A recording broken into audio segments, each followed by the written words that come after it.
much more clear. There's not as much traffic right now. That's going to allow him to go faster, but at least you have fewer people in the way when he's making some of those really dangerous maneuvers. Aaron, can you tell us exactly where he is? I know he's moving quite fast, but can you tell us where he is? And are there any units behind him? There are police behind him. They're about probably less than a quarter mile behind him. They're doing, well, actually much less than that now, maybe a couple hundred yards. There are 2 helicopters overhead. The California Highway Patrol is down low. They're calling the pursuit. And then up above them is the Anaheim PD as well, providing assistance. And right now we're on the 91 freeway. We just came through Downey, so we're approaching, or just past Downey Boulevard rather, and we are now approaching the 710 freeway. The guess is that he's probably headed toward Compton, as we know that at least one of the suspects or the car that they were driving was registered in Compton, so that's the presumption, and we're certainly headed that way. We still see some very erratic driving, looking like about 90 miles an hour here, with a police helicopter directly overhead, so no chance of this car actually getting away. We did see this suspect bail out of one car at the end of the first part of the pursuit and ran down and carjacked this car, so we're looking at a very desperate and dangerous individual here behind the wheel of this car, and now slashing through traffic, trying to still evade these officers. We have been joined by another law enforcement helicopter, so that's a total of 3. We have an LA County Sheriff's helicopter, the CHP, and the Anaheim PD all overhead here, providing assistance. Now, in terms of the ground units, there's a mix as well. Apologize, I don't know who is the primary unit behind this guy right now, but we're still looking at about 80 to 90 miles an hour as we approach the 710 freeway interchange, still desperately making their way toward Compton, this suspect. All right, Aaron, thank you. Right now on the phone with us is Sergeant Bob Dunn from Anaheim PD. Sergeant, thank you very much for your time. Tell us a little bit about what you know about this vehicle. First of all, how many people are in this car? Do we know? Yeah, I don't have any information on the suspects right now. We were requested to assist the CHP shortly before 4 p.m. With mutual aid requests when the suspects exited the 57 freeway at Nutwood and carjacked another vehicle. When that vehicle entered our city, then we committed our helicopter as well as a K-9 unit and 2 additional units to the pursuit initially. Right now, as you're watching, we're in the process of transitioning the pursuit back over to the California Highway Patrol. We're waiting for them to get sufficient units in the area. Okay, Sergeant, and then he's now on surface streets. We'll get a locator for you in just a moment here. But can you tell us if there were reported 5 suspects? Is there a search going on right now at the place where they ditched their first vehicle? You know, that I couldn't tell you. Unfortunately, my information is limited only to that of the Anaheim involvement. If there are suspects at large in the area, then yes, it's something we would search for. All right. So, Sergeant, the driver exited at the 57 freeway in Anaheim and carjacked another vehicle. Do we know if the armed robbery happened in Anaheim, or was that in Fullerton? No, so the carjacking actually occurred in the city of Fullerton at 57 Nutwood. My understanding is that the California Highway Patrol was chasing the suspects initially from the San Bernardino County area, and there may have been some a jewelry robbery with an attempted murders out that way. We're in the process of trying to ascertain details on that information that came to us as we work with all the agencies that are involved in this incident. Wow, a lot of cities involved. Yeah. Sergeant Bob Dunn with the Anaheim Police Department, thank you so much for joining us and giving us whatever you have right now. Let's go back up to Aaron Fitzgerald to see where exactly the suspect is. We're in Compton now, is that right? We are in Compton. He exited, we think he got off on Long Beach Boulevard and came north, and he is now northbound again, although he did jog over 1 block to the west, so he's no longer on Long Beach Boulevard, but he is coming into Compton proper. He's just about a half a mile away from the Compton Courthouse, still northbound with those officers directly behind him, right through a red light there. You saw him go around those cars that were parked there. As he continues northbound, we see some damage to the front end of the car. I don't know if that occurred during the chase or not, or if that car was previously damaged, but this is the car that was carjacked that the officer was talking about. As he goes, right through a red light there, you saw a car just peeking out. That was a very close call. And he continues north at a very high rate of speed. We are in the city of Compton. I apologize, I don't have a street for you, but a very desperate situation here as he's now into a residential part of Compton with these officers pursuing him, just flying along on a surface street, trying to keep up, and now he's into the median here. Wow. So a very, very dangerous situation. Wow. Into the oncoming traffic now. Terrible situation here. This is not going to end well if this continues the way it is. We do have two helicopters overhead still from the law enforcement. We have CHP. They were joined by an LA County Sheriff unit. The Anaheim PD has peeled off, so this is now mostly local agencies being assisted by the CHP. And he's down onto a smaller street here, headed towards Alameda now, and he's slowing down, so possibly into a familiar neighborhood here. Ooh, right through a stop sign, over some train tracks there. You can see how close the CHP helicopter is, so no possibility of this car evading the police at this point. And now he's crossing onto Alameda Boulevard and turning north on Alameda Boulevard. Aaron, I don't know if you can see from where you are, but it looks like his front passenger wheel looks like a spare rather than a regular tire. I'm surprised he's been able to drive the way he has.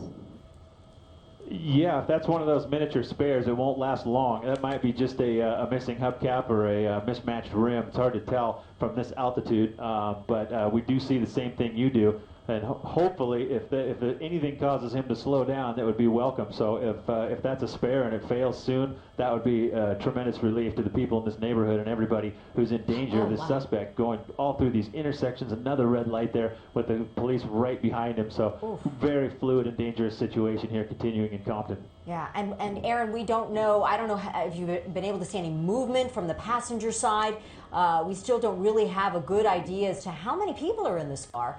And, you know, we started out with 5 suspects here, so there could easily be more than one, and that makes it that much more dangerous. Is that right?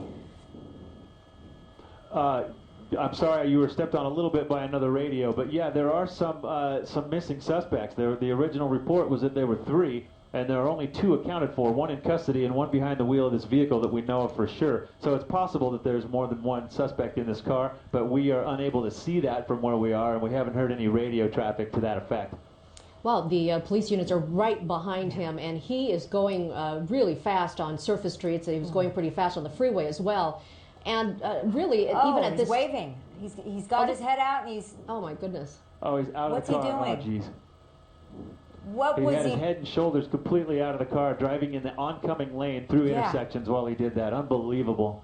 And it didn't seem like he was turning around and making any kind of gesture toward the police. Was there someone else out on the street? It was hard to see what he was doing at that point.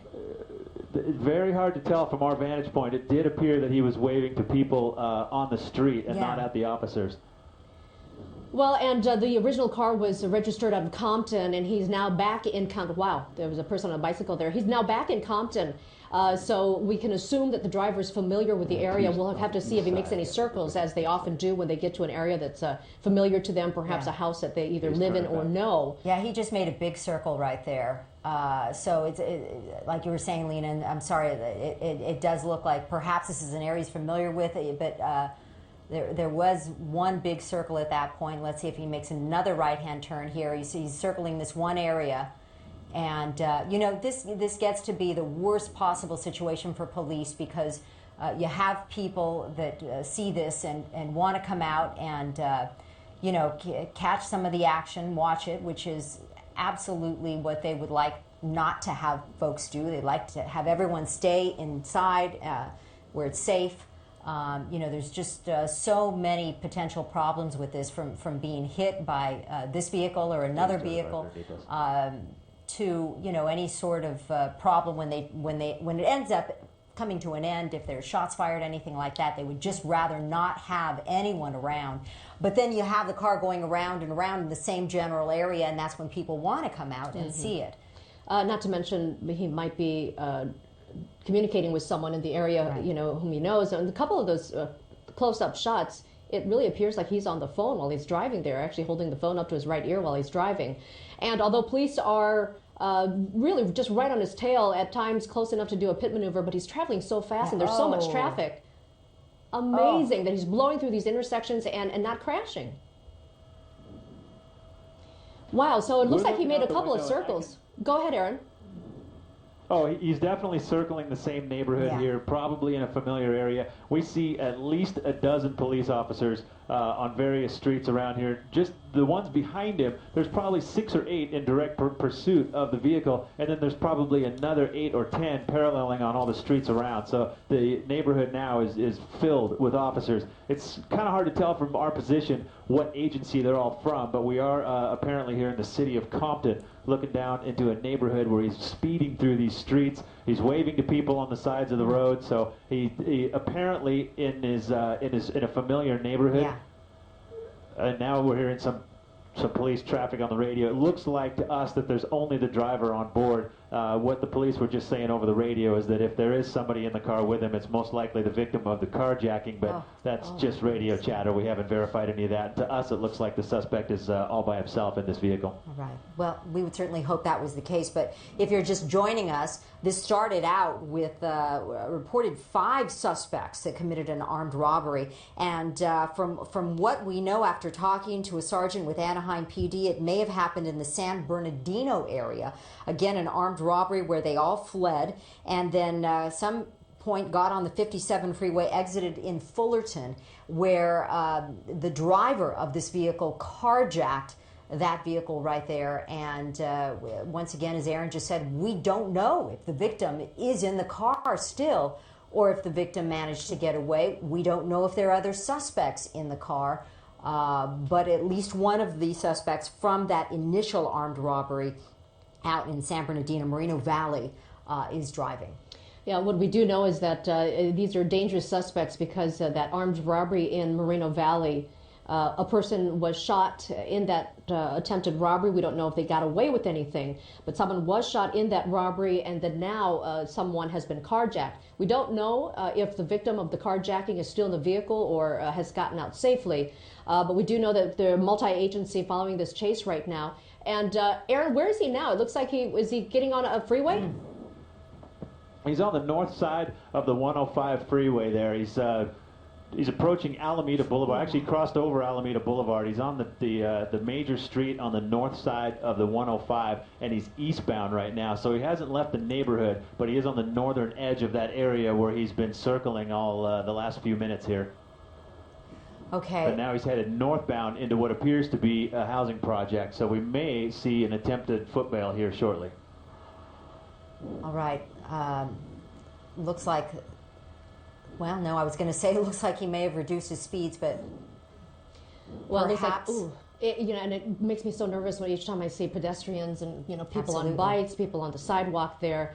Really, it is amazing that he hasn't caused more destruction yet because of his driving. He's been driving fast, blowing through red lights, blowing through stop signs, intersections, not obeying any traffic laws, obviously, driving on the wrong side of the street and driving very fast. There are a lot of speed bumps in the area that he's driving in now. It looks like he just missed a pedestrian there.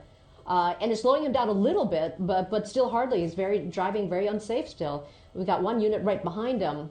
But he's driving so fast in an area that's populated. We've got other people out there. We've got lots of drivers, lots of cars, and pedestrians as well. So it's really a dangerous situation for everyone involved. And Lena, we're just hearing, earlier the sergeant that we were talking to, Bob Dunn from Anaheim PD, told us that carjacking happened near Cal State Fullerton. We understand now that that campus is on lockdown. There's a lot of police out there. They've closed the campus down, and that is presumably because there are some other suspects that are outstanding. They're trying to track those people down. But again, we started out with 5 suspects out in Moreno Valley at that armed robbery, and we know that one of them is driving this vehicle right now, but we don't know, we're not sure what happened to the others, and that's why they are taking no chances out at Cal State Fullerton near where this car was carjacked. So we've got various crime scenes right now. We've got Moreno Valley, and we've got that exit off the 57, and then we have everything that's happening right here with so many units in pursuit of this car that is driving. Okay, exactly. So he's taken out. Okay, Aaron, are you with us? He's in a housing project.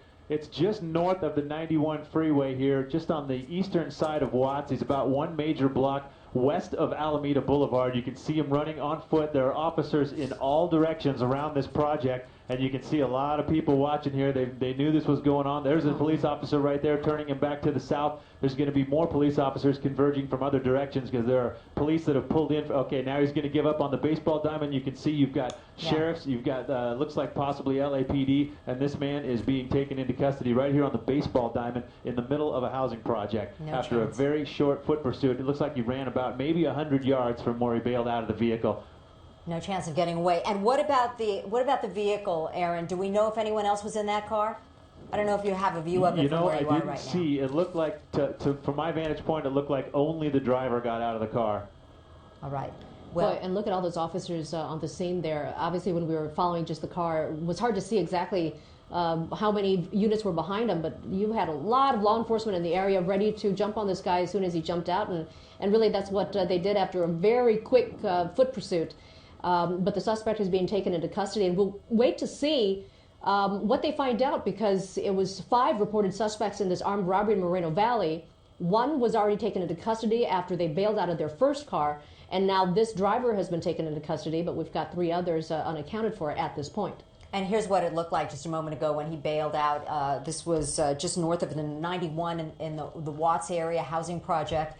After circling throughout the area for the last 10 minutes or so at very high speeds, making all kinds of dangerous, erratic moves, he finally bailed out and was quickly taken into custody by a whole swarm